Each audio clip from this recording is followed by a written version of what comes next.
ನನ್ನನ್ನು ಕರೆಸ್ಕೊಂಡು ಏನಾದರೂ ವ್ಯವಸ್ಥೆ ಮಾಡಿ ಉಪಕಾರ ಆಗತ್ತೆ ಅಂತ ಹೇಳಿಕೊಂಡ್ರು. ಅದಕ್ಕೆ ಅಲ್ಲೇ ಒಬ್ಬ ನರ್ಸ್ನ ನೇಮಕ ಮಾಡೋಣ ಅಂತ ಹೇಳಿದೆ. ಆದರೆ ಅದಕ್ಕವರು ಒಪ್ಪಲಿಲ್ಲ. ಅವ್ರಿಗೆ ಯಾರ ಮೇಲೂ ನಂಬಿಕೆ ಇಲ್ವಂತೆ. ತುಂಬಾನೇ ಹೆದರ್ಕೊಂಡಿದ್ದಾರೆ.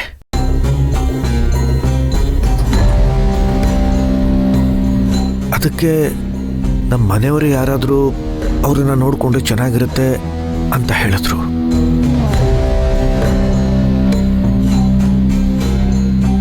ನನಗೇನು ಮಾಡಬೇಕು ತೋಚಲಿಲ್ಲ. ಅದಕ್ಕೆ ನಿಮ್ಮ ಅಭಿಪ್ರಾಯ ಕೇಳೋಣ ಅಂತ ನಾನು ನಿಮ್ಮನ್ನ ಕರೆಸ್ದೆ. ಅಲ್ಲಾಳಿ ಅಂದ್ರೆ ಗುರುತು ಪರಿಚಯನೇ ಇಲ್ಲದೆ ಇರೋರನ್ನ ನಾವು ಹೇಗೆ ನೋಡ್ಕೊಳ್ಳೋದು? ಸಹಾಯ ಮಾಡೋದಕ್ಕೆ ಗುರುತು ಪರಿಚಯ ಇರೋ ಅವಶ್ಯಕತೆ ಇಲ್ಲ ಮಾವ. ಮೇಲಾಗಿ ನಾವು ಸೂರ್ಯವಂಶದವರು. ಅವರು ನಮ್ಮನ್ನ ನಂಬಿದ್ದಾರೆ. ಅವ್ರ ನಂಬಿಕೆನ ಉಳಿಸ್ಕೊಳ್ಳೋ ಜವಾಬ್ದಾರಿ ನಮ್ದು. ರೀ, ಅವ್ರೆಷ್ಟು ಒಳ್ಳೆಯವ್ರು ಗೊತ್ತಾ?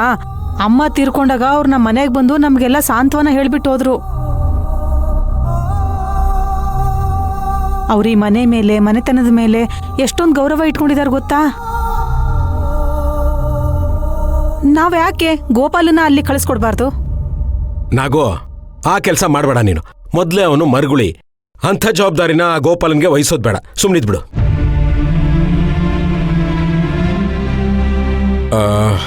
ಒಬ್ಬ ಪೇಷಂಟ್ನ ನೋಡ್ಕೊಳ್ಳೋಕೆ ಕುಟುಂಬದವರೇ ಯಾರಾದ್ರೂ ಒಬ್ರು ಆಗಿರ್ಬೇಕು, ಇಲ್ವಾ ನರ್ಸ್ ಥರ ಯಾರಾದ್ರೂ ಒಬ್ರು ಆಗಿರ್ಬೇಕು. ಏನಂತೀರಿ ಹೇಳಿ ಅಂದ್ರೆ? ನಿಜ. ಆದ್ರೆ ನರ್ಸ್ ಬೇಡ ಅಂತ ಹೇಳಿದಾರಲ್ಲ ಮಾವ. ಅಯ್ಯೋ, ನಮ್ ಭಾಗ್ಯ ಅವರೇ ಇದಾರಲ್ಲ, ಅವರು ಮನೆಯವರು, ಮೇಲಾಗಿ ಒಳ್ಳೆ ನರ್ಸು ಕೂಡ.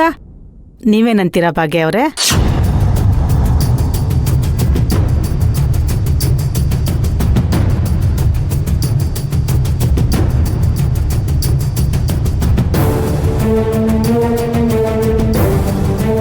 ಅಯ್ಯೋ, ನಾನಾ? ಅಮ್ಮ, ನಿನ್ ಕೈಗೂಡ ಹೇಗನ್ನೋದು ನನಗೆ ಚೆನ್ನಾಗಿ ಗೊತ್ತು. ನೀನ್ ಅವರನ್ನ ನೋಡ್ಕೊಂಡ್ರೆ ಅವ್ರು ಖಂಡಿತ ಬೇಗ ಹುಷಾರಾಗ್ತಾರೆ. ಅಲ್ಲ ಬೀಗ್ತಿಯಮ್ಮ, ಮನೇಲಿ ಒಬ್ಬರೇ ಕಾಲ ಕಳೆಯೋಕ್ಕಾಗಲ್ಲ ಅಂತ ಆಗಾಗ ನೀವು ಹೇಳ್ತಾನೆ ಇರ್ತೀರಿ. ಇದು ನಿಮ್ಗೆ ಇಷ್ಟವಾದ ಕೆಲಸ ಅಲ್ವಾ? ಜೊತೆಗೆ ಗೊತ್ತಿರೋ ಕೆಲಸ ಅಲ್ವಾ? ನನಗೂ ಇದೇ ಬೇಕಾಗಿರೋದು. ಯಾವ ಕೆಲಸ ಅರ್ಧಕ್ಕೆ ಬಿಟ್ನೋ ಅದನ್ನ ನಾನು ಅಲ್ಲಿದ್ಕೊಂಡೇ ಪೂರ್ತಿ ಮಾಡೋದಿಕ್ ಸಾಧ್ಯ. ಅಲ್ಲ, ಇಷ್ಟಕ್ಕೂ ಆ ಪಾಪಿ ನನ್ನ ವಿಚಾರನ ಹೇಳ್ಬೇಕಾಗಿತ್ತಲ್ವಾ? ನಾನು ಬರ್ಲಿ ಅಂತಾನೆ ಅವ್ನು ಕಾಯ್ತಾ ಇದ್ದಾನೆ ಅನ್ಸತ್ತೆ. ಯಾಕಮ್ಮ, ಏನ್ ಯೋಚನೆ ಮಾಡ್ತಾ ಇದೀಯ? ಏನಿಲ್ಲ ಕಣೋ, ನಿಮ್ಮ ಮಾವ ಅವ್ರು ಹೇಳ್ತಿರೋದು ಸರಿಯಾಗೇ ಇದೆ. ನನಗೂ ಮನೇಲಿ ಒಬ್ಬಳೇ ಇದ್ದು ಬೇಜಾರಾಗ್ತಿದೆ. ದುರದೃಷ್ಟಕ್ಕೆ ಅವರು ಆಸ್ಪತ್ರೆ ಸೇರಿದಾರಲ್ವಾ? ನಮ್ಮ ಸೂರ್ಯ ಹೇಳಿದ್ಮೇಲೆ ಮುಗೀತು. ನಾನು ಇವತ್ತೇ ಆಸ್ಪತ್ರೆಗೆ ಹೋಗ್ತೀನಿ. ಮಗ ತಾಯಿ ಮಾತು ಮೀರಲ್ಲ, ತಾಯಿ ಮಗನ್ ಮಾತು ಮೀರಲ್ಲ.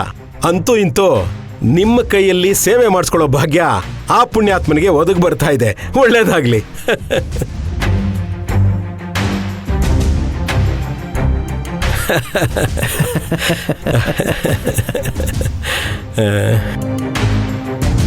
ಅಳಿಯಂದ್ರೆ, ನಂಗೊಂಚೂರು ರೈಸ್ ಮಿಲ್ಲಲ್ಲಿ ಕೆಲಸ ಇದೆ, ನಾನು ಹೋಗಿ ಬರ್ತೀನಿ. ಸರಿ ಮಾವ. ನಾಗು, ಬರ್ತೀನಿ.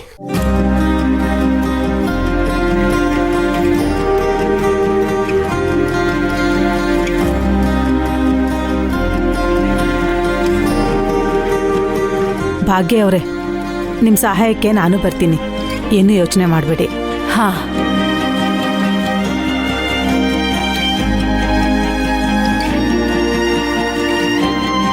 ದೇವರಾಜ, ನಿನಗಿದೆ ಕಣ.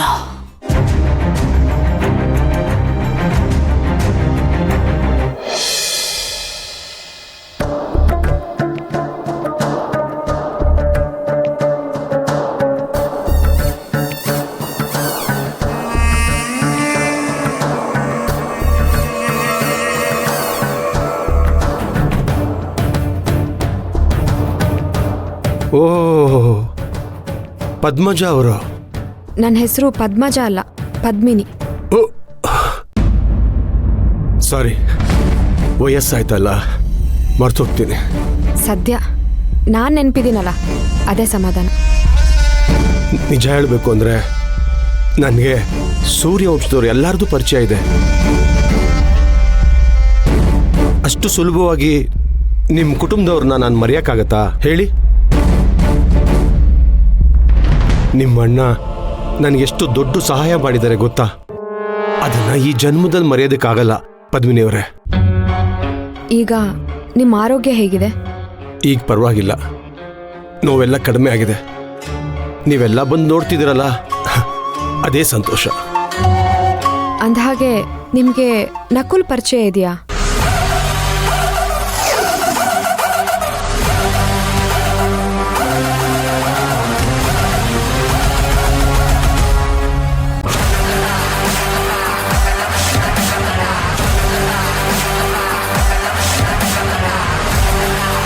ಏನು ಯೋಚನೆ ಮಾಡ್ತಿದ್ದೀರಾ?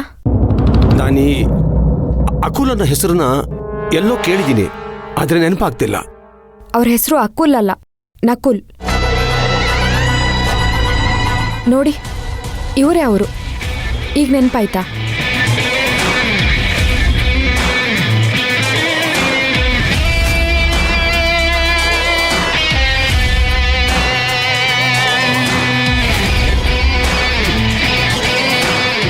ನಿಮ್ಮ ಮತ್ತೆ ಅವ್ರ ಒಡನಾಟ ತುಂಬ ಇದೆ ಅಂತ ನನಗೆ ನಕುಲ್ ಅವ್ರು ಹೇಳಿದ್ರು.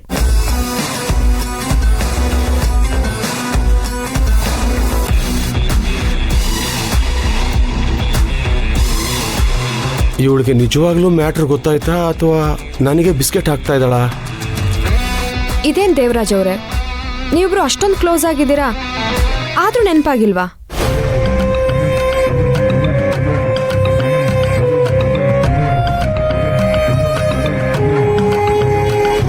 ನಕುಲ್ ನನಗೆ ಎಲ್ಲ ವಿಷಯ ಹೇಳಿದ್ದಾರೆ.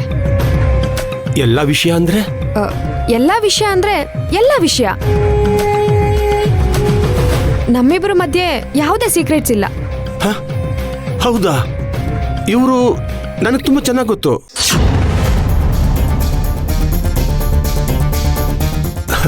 ನಮ್ದು ಕೊಟ್ಟು ತಗೊಳ್ಳೋ ವ್ಯವಹಾರ ತುಂಬ ಇದೆಯಮ್ಮ. ಕೊಟ್ಟು ತಗೊಳ್ಳೋ ವ್ಯವಹಾರ ಅಂದ್ರೆ ಏನು?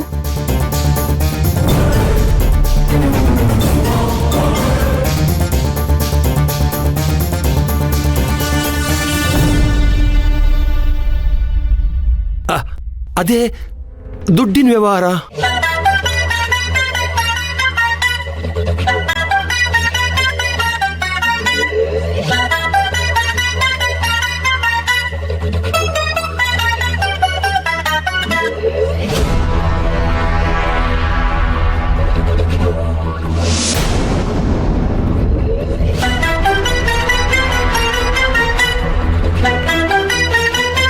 ಅಲ್ಲೇನ್ ನೋಡ್ತಾ ಇದ್ದೀರಾ?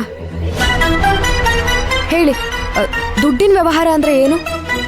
ನಿಮಗೆ ಗೊತ್ತಲ್ಲ, ನಾನು ಅವ್ರ ಹತ್ರ ಹಣದ ಸಹಾಯ ಕೇಳಿದ್ದೆ. ಒಂದಿಷ್ಟು ಸಾಲ ಮಾಡಿದ್ದೆ. ಅದನ್ನ ನಾನೀಗ ತೀರ್ಸೋ ಪರಿಸ್ಥಿತಿಲೂ ಇಲ್ಲ.